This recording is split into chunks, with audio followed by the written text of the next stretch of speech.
we went to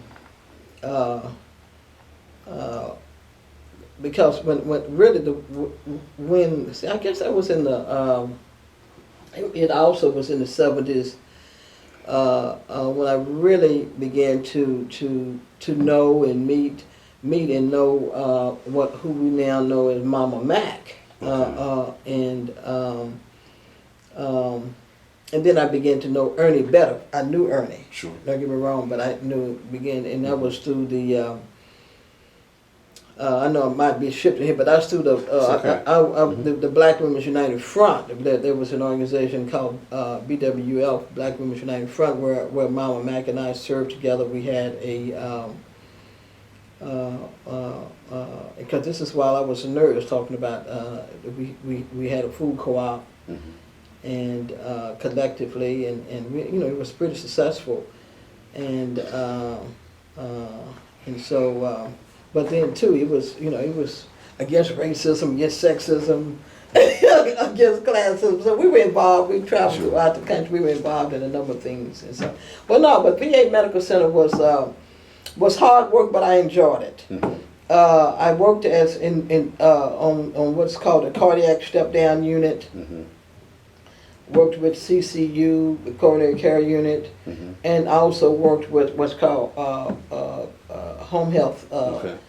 So because VA Medical Center had a home health program themselves, or itself, where nurses would visit the veterans at the home.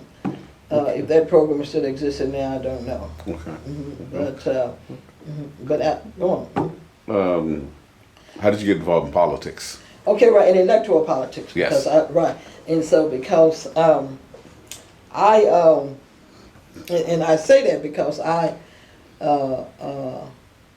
mean, as you very well know, as long as we're involved in whatever we can do to affect public policy, we're involved in that which is political on some level. Right. So as it relates to electoral politics, first I in 1981. 1981, Elsa Faye Higgins appointed me to the City Plan Commission. Okay.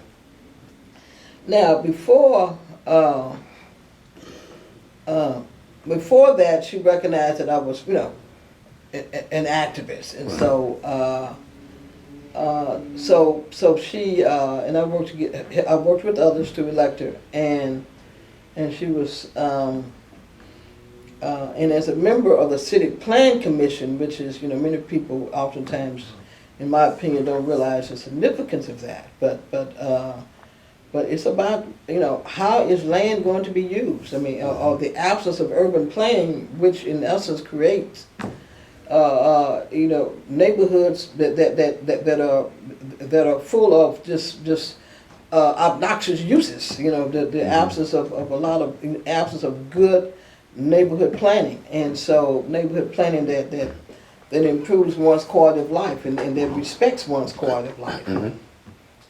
And so, and so anyway, so I was glad to be exposed to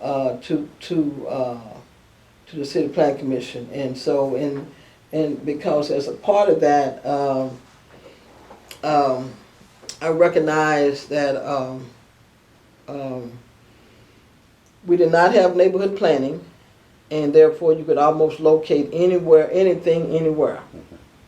You could have a commercial business literally close to a residential business or next to, and I'm not exaggerating. And so it wasn't, you would have much of the of South Dallas proper zone for commercial. Mm-hmm. And under commercial, almost anything could be located there, and that was the whole intent. Sure. And so, because we don't, our neighborhoods are nice in northern Dallas, and you guys are, this is where we want to put our dirt and filth and whatever obnoxious uses, and so therefore we would zone it appropriately. We would zone it like that, and so. And so anyway, so I was appointed to the City Plan Commission, and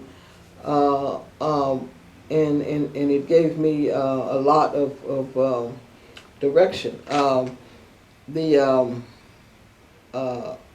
Elsie Faye decided, excuse me, the Honorable Elsie Faye Higgins decided that she wanted to run for county commissioner. And so she was looking for somebody, because really I come from the activist mode. I mean, so from the, that's where I come from, and so she decided that she wanted to run for county commissioner, and so she was really looking for somebody who could run, who could step in and run, because this was premature. I mean, it wasn't. She had to resign. Right. And so so this was premature, and so she and while and so anyway, so I made the decision to run. I mean, she asked me to run, and I made the decision to run, and so and unfortunately or unfortunately, Leo Cheney and I ran against one another. I mean, we both came out of Madison, blah blah blah. We knew each other very well. Right. However, though, he was not, no, that's neither here nor there. But he left off and went to school and blah blah blah to Howard and came back and really had not been actively involved. But the family had a strong name. Sure. And so so anyway, so I ran, and that's how I became involved. And is that I was not only was I appointed to the City Plan Commission, but while she was on the council, I was still involved. Right. And so then she made a decision that she wanted to resign and run for county commission, and that's where you had Commissioner John Wiley Price and Elsie Faye Higgins, as well as Fred Blair. And so. And so anyway, so I ran and to fill that term and was really elected in '84. And so but it was an interesting experience. I developed a number of relationships and really was educated about a number of issues and. And once again, I began to complete my work that I had begun to kind of develop some urban planning for the area. Sure. And it had begun it as a member of the CPC, but began to kind of fulfill it as a member of the council. And so we established a South Dallas Fair Park Neighborhood Preservation and Economic Development Plan. I, in essence, appointed a land use committee. Right. And so a land use committee, so that because that's what zoning in significant part is about. It's about how the land would be used. And so we had, and it's interesting how a number of things came through the plan. As I told you, you could almost locate anything anywhere. Sure. You had about $48 million generated in alcohol-related sales, and $44 million came from outside of South Dallas proper. So we were surrounded by dry communities, and so that included Oak Cliff. Okay, sure is. Which was dry. Okay, yes. That included most of West Dallas. Most of East Dallas, and that included most of Pleasant Grove. All dry, but so we were providing everybody with their alcohol. Providing everybody with their alcohol. So we had a proliferation of alcohol-related businesses, and so we moved forward to at least try to get that under control. Right. And we had we had so much competition, so much challenge. Yeah. Things became very, very volatile, and so. Because when you talk about rezoning, of course they refer to it as back zoning, I refer to it as rezoning, and so it was to rezone to begin to protect the residential neighborhoods, and so and to at least stop the bleeding, to the extent that I could with a good urban plan, and so. And then from the city council we actually I was successful in closing down the lead smelter in Oak Cliff that was named as Dixie Metal. And of course, there was a popular one in West Dallas called RSR, I think. But in Oak Cliff, which was in my district, parts of Oak Cliff was my district, and part of Oak Cliff was, and so we actually. We closed that lead smelter, and I would have never known how to do it if I had not served on the City Plan Commission. And so, because we forced it into nonconformity. Okay. And then of course, and from there, they were forced to phase out. They had to amortize out.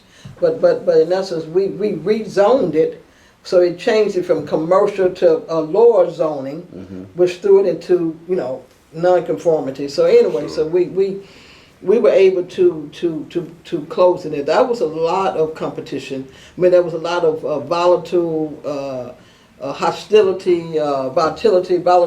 hostility directed toward me in particular, along with the alcohol-related businesses, and then along with the police.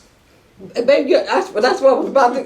That was going to be my next thing, along with the police, man. And where I was going. Do you know that really, at that time, the Nation of Islam provided me with protection, and so because we had a combination of that. We had and that was under the leadership of Carl Hanks at that time, Carl Muhammad. Yeah. So we had. That's what I'm saying. So you had the alcohol-related businesses, because those people were hostile. I mean, they were ugly. I mean, hostile. And then you had the police brutality, police misconduct, and then you had the actual lead smelter. Much of this is all coming together, but nevertheless, these were issues that had to be dealt with. That's right. These issues had to be dealt with. And so, it was kind of like, you got to, what, and I forgot, but there was some great quote that Muhammad Ali made about you got to be courageous to take risk. And so, so you have to do that. And so, but anyway, though, nevertheless, these people were gross, they were ugly, and really, and that's where, the Nation of Islam offered me, ongoing protection for quite a while, an extended period of time. And so, and needless to say, I was appreciative. And so, because neither one of these people, neither one of those constituencies, I'm talking about the lead smelter, the police, or the alcohol, neither one of them were bashful about letting me know how they felt. Neither one of them was bashful, baby. So anyway, and so they were very nice. And interesting enough, you did have some members of the Nation of Islam who were Dallas police officers, and so anyway, so that was that was very that was very helpful. So yes, and so really what happened, with all those different issues, and I don't want to forget about, the trust fund. I mean, it wasn't as controversial, but it was controversial. It didn't create no volatility or hostility, but it was the South Dallas Fair Park Trust Fund that we were able to create. Yeah. It was a driving force. Matter of fact, it continues to exist right now, and so that came directly from my leadership as well, and it's just. And I was glad to see that it continues to exist. Although, I've talked to several people, certainly it's not existing in the same form. Right. If you don't, it's just so amazing that you can spearhead something. You can, not just you, but with a group of people, you can spearhead, make things happen. But if there's not an arm to monitor and to ensure that it stays on track, and that the principles are fulfilled and maintained, it can just turn into something completely different. And so that's that's just a lesson for the struggle. I mean, you really,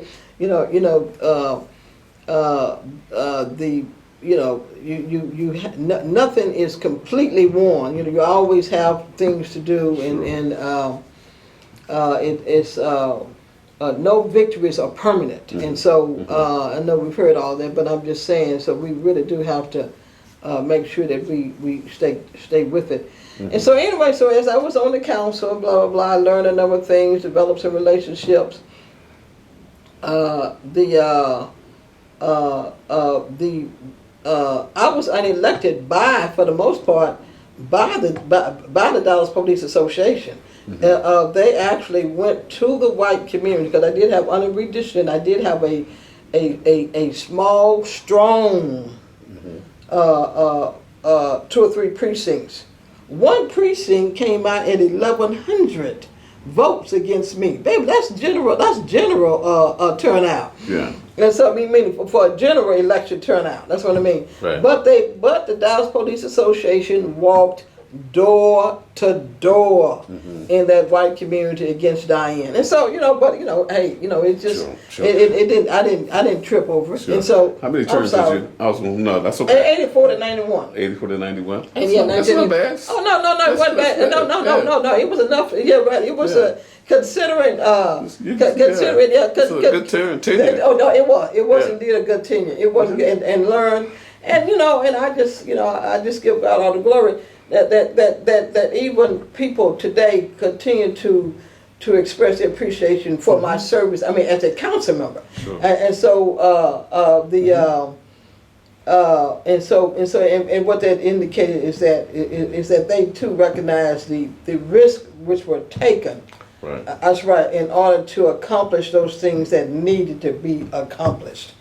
And so anyway, but throughout that process, I became the that which came out of one of the plan, the urban plan, the South Dallas Fair Park neighborhood, South Dallas Fair Park neighborhood preservation and economic development plan. That which came out of the plan was a vision that I might just be honest about, that I had, which was the creation of an institution. You can't. It's one thing for us to have plans all over the place. Who's going to, what institution is going to facilitate the implementation of the plan? Right. And thus you have ICDC. Yes. And so the key though is, and really, and as a result of that, a number of other community-based development corporations, non-profit CDCs have been created. And so right now I serve as a visionary founder and the managing director of the South Dallas Fair Park Inner City Community Development Corporation, which is known as ICDC. Okay, so when you left the council in '91. Okay, good. Okay, what did you do immediately after that? Well, I began to work more as a nurse, to be quite frank with you. I began to because ICDC was really began